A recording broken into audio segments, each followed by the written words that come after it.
आपल्या शिष्यवृत्तीच्या परीक्षेला त्रिकोणी संख्या हा एक घटक आहे। त्रिकोणी संख्या म्हणजे तीन बाजू असणाऱ्या संख्या।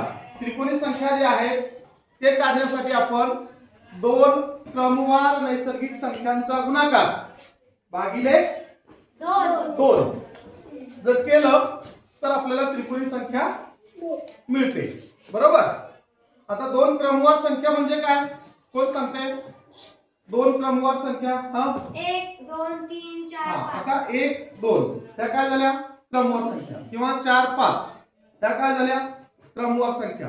6 7 6 गुणिले 7 भागिले 2 6 7 42 42 भागिले 2 21 म्हणजे 21 ही क्रमवार संख्या त्रिकोणी संख्या आहे।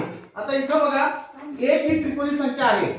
आता ह्याच्यामध्ये लहानात लहान त्रिकोणी संख्या कोणती असाही प्रश्न विचारला जाऊ शकेल। कोणती सांगायची मग त्यावेळेस? लहानात लहान त्रिकोणी संख्या कोणती मग? 1। लक्षात आलं? आता आपल्याला त्रिकोणी संख्या काढत असताना या पद्धतीने सुद्धा काढता येतं।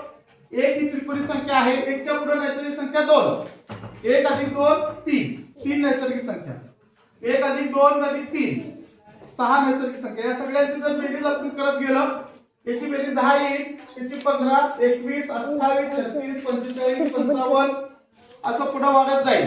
आणि त्याच्यामध्ये परत इथे आपल्याला ट्रिक वापरता येईल। एवढ्या बेरजा न करता एक एक न जर आपण वाढ करत गेलो, आता इथं 45 आलेलं आहे, 1 ते 9 अंकाची बेरीज किती आलेली आहे?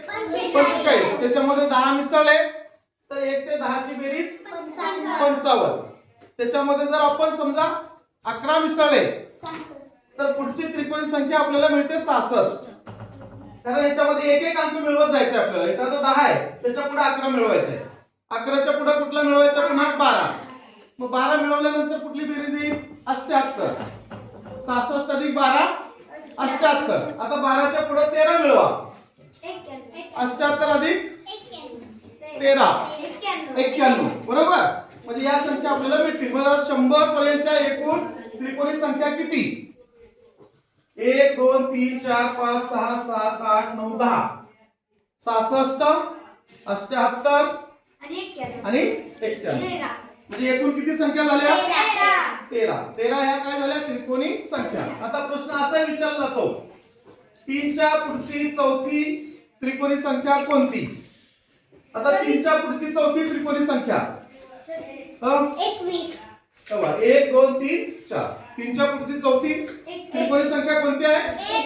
21। आलं लक्षात? समजलं सगळ्यांना? क्लास गो।